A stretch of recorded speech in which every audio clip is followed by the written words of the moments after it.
Hello friends, Rajasthan Royals versus Gujarat Titans మధ్య జరిగిన మ్యాచ్లో రాజస్థాన్ రాయల్స్ ఘన విజయం సాధించింది. టాస్ ఓడి బ్యాటింగ్ దిగిన గుజరాత్ టైటాన్స్ కి ఓపెనర్లు అద్భుతమైన శుభారంభాన్ని అందించారు. సుదర్శన్ అవుట్ అయిన తర్వాత వచ్చిన బట్లర్ కూడా మెరుపులు మెరిపించాడు. గిల్ త్రుటిలో సెంచరీ కోల్పోగా చివరికి 209 పరుగుల భారీ స్కోర్ నమోదు చేసింది. టోర్నీలో బెస్ట్ బౌలింగ్ టీమ్గా ఉన్న గుజరాత్ టైటాన్స్ మీద 200 పరుగుల భారీ ఛేదనంటే చాలా కష్టం. కానీ 14 సంవత్సరాల యువకెరటం మాత్రం గుజరాత్ టైటాన్స్ మొత్తం కలిపి కొట్టిన 11 సిక్స్లను ఇతడు ఒక్కడే కొట్టాడు.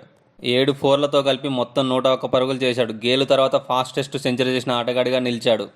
ఇతడికి జైస్వాల్ చక్కని సహకారం అందించాడు. ఒక వారం క్రితం అంబట్ రాయుడు ఆర్ఆర్ని ఉద్దేశిస్తూ ఇదేమన్నా సత్రమా, యంగ్ స్టార్ని పెంచి పోషించడానికి టీమ్స్కి కప్స్ కావాలి కానీ యంగ్ స్టార్స్కి ఎంకరేజ్ చేయడం కాదు అని ఆర్ఆర్ మీద దుమ్మెత్తిపోశాడు. కానీ ఈ రోజు 200+ పరుగుల లక్ష్యాన్ని 25 ఏళ్లు కూడా నిండని వైభవ్, జైస్వాల్, పరాగ్ ఉఫ్మని ఉదేశారు. 25 బాల్స్ మిగిలిండగానే 200+ పరుగుల లక్ష్యాన్ని ఛేదించి రికార్డు సృష్టించింది.